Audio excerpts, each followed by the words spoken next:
जम्मू कश्मीर की आज सबसे बड़ी खबरें क्या है, नजर डालते हैं टॉप 5 पर। मैं हूं आमिर एहसन और आप देख रहे हैं जी जम्मू कश्मीर लद्दाख।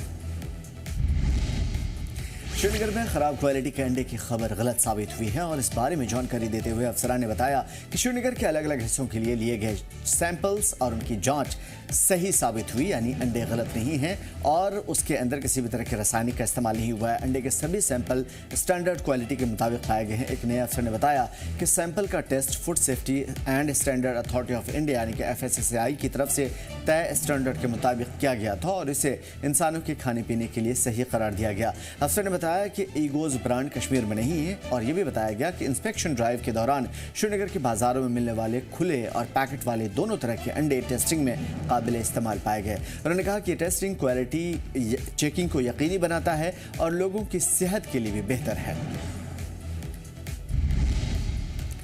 दहशतगर्दाना खतरों के बीच में जम्मू शहर और उसके आसपास SOG की तरफ से बड़े पैमाने पर एरिया डोमिनेशन और तलाशी मुहिम चलाई जा रही है। SOG की टीम लगातार जम्मू कश्मीर नेशनल हाईवे पर लगातार सर्च ऑपरेशन चला रही है, जबकि जम्मू के सिद्रा इलाके में जंगलों में भी सिक्योरिटी फोर्सेस तैनात है और उनकी तरफ से बड़े पैमाने पर तलाशी अभियान चलाई जा रही है। यौम जमहूरिया के पेश नज़र भी जम्मू के हाईएस्ट अलर्ट इलाके में कई सारे इलाके हैं जो सेंसिटिव हैं, वहाँ पर भी अलर्ट है और ये सख्त सिक्योरिटी इंतजाम कठवा के काहोग इलाके में चल रहा है। मुठभेड़ के बाद और भी ज्यादा तेज कर दिया गया है। बताया गया था कि यहाँ पे जैश ए मोहम्मद के दहशतगर्द हैं और उन्हीं की तलाश के लिए लगातार ऑपरेशंस भी चल रहे हैं।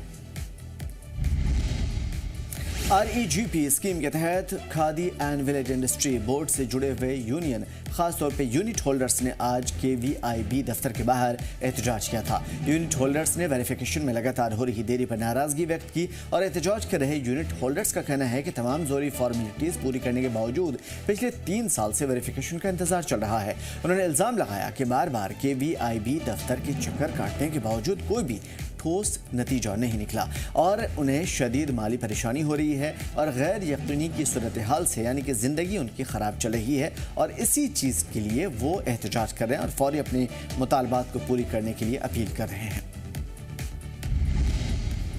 जम्मू कश्मीर में गैर कानूनी माइनिंग बहुत ज़्यादा बढ़ गई थी और इसी के खिलाफ अब लगातार कार्रवाई चल रही है। गैर कानूनी माइनिंग के खिलाफ सख्त कार्रवाई करते हुए जिला खनिज अधिकारी यानी कि DMO कुलगाम ने जिले भर में बड़े पैमाने पर तलाशी मुहिम चलाई और इस कार्रवाई के दौरान गैर कानूनी माइनिंग में शामिल 23 गाड़ियों को जब्त किया। बीते 4 दिनों में कानून तोड़ने वालों से 3 लाख से ज़्यादा जुर्माने लगाए गए और इस सख्त मुहिम के जरिए इंतजामिया ने साफ पैगाम दिया है कि गैर कानूनी माइनिंग किसी भी सूरत में बर्दाश्त नहीं की जाएगी, चाहे इसमें कितने भी बड़े नाम और कितनी भी बड़ी ताकत शामिल क्यों न हो। जम्मू कश्मीर और लद्दाख में मौसम सख्त बना हुआ है, ज़रूरी भी है क्योंकि चला चल रहा है। सर्द हवा जारी है। मगरबी हिमालय इलाके में खासतौर पे वेस्टर्न डिस्टर्बेंस की बात हो रही है और भी ज़्यादा ठंड है। कोहरे के असर साफ तौर पे देखने को मिल रहे हैं और आने वाले दिनों में पेशिनगोई भी है, जिससे सुबह सुबह विजिबिलिटी कम होने के इम्कान है। कश्मीर में और वादी वाले अजला में गुज़श्ता रात मिनिमम टेम्परेचर तकरीबन -5 डिग्री मिनिमम, कम से कम, ज़्यादा से ज़्यादा नहीं, कम से कम -5 डिग्री के आसपास दर्ज हुआ था और इस सर्दी की सबसे ठंडी रातों में से एक गिना गया। दिन भर मौसम सूखा और बेहद ठंडा रहा। वादी के दीगर मकबूल इलाके जैसे गुलमर्ग, सोनमर्ग, पहलगाम में टेम्परेचर -8 डिग्री से 10 डिग्री के बीच में रहा और जम्मू शहर में ठंड ज़्यादा शिद्दत नहीं है। हालांकि ऐसा भी नहीं है कि ठंड नहीं है क्योंकि पीर पंजाल का पूरा एरिया जम्मू में है, लेकिन सुबह शाम ठंडी हवाएं और कोहरा रहने की वजह से यहाँ पे भी वही सूरत हाल है। लद्दाख में भी टेम्परेचर एक्सट्रीमली लो लेवल पर चला जाता है और लेह और आसपास के ऊंचे इलाकों में बेहद ठंड हवाएं और सूखा मौसम होने के इम्कान हो जाते हैं।